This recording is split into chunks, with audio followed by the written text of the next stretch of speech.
The other day in Clonmel, we seen an air ambulance or a helicopter coming to take somebody, apparently, to a hospital. We have not been given any details around that. Nobody seems to know, but there's a word going around that the bulk of the people working on the site are Georgian, and that there was a Georgian man that died on the site as a result of whatever injury he sustained.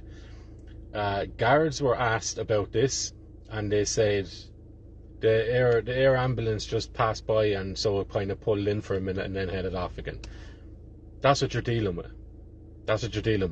But the seriousness of this, not just I suppose the potential loss of life if that turns out to be the case, because you had 2 other ambulances, 3 ambulance vehicles and a helicopter, as far as I know, that were at the site. So it's no small, he didn't break a toe, you know. And now there's word going around that the man is after dying. What they done subsequently at the site was put big massive boards over the fenced gate so nobody can see in. Okay? I think there was inspectors there today.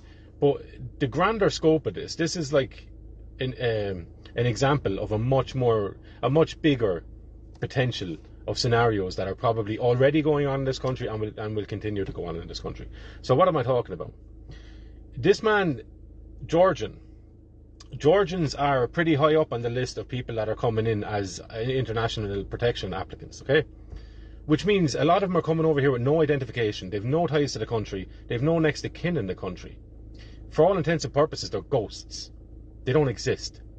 So if one of them happens to die while he's building his own home, or he's building these plantation centres in Ireland, in a different country, who cares? There's nobody in Ireland going to be looking for this man.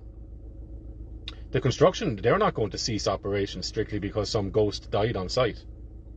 Okay? So that's what you're looking at. Like, the implications of this are absolutely enormous. And when you see the dismissive attitude that you get when you go and query these sorts of things, it's phenomenal. Tip FM, for example, had up on Twitter, they had an article about the incident at the site. They've subsequently took this down. So you have the media who reported on it initially and have since got cold feet around it and have withdrawn it. You have the guards who are totally dismissive about the situation and are even making jokes of it. You have the construction crew who, all of a sudden, as soon as this accident happened, a lot of the safety measures that they should have had in place beforehand, now they start cracking on with that. So that's my 2 cents on it. I don't know if this man is after dying. I don't know how many people were injured. I don't know where he was taken. Nobody's talking about it, but because they don't have to. Nobody's ringing looking for this man. As sad as that is, if he's dead or alive, he's not going to be missed here.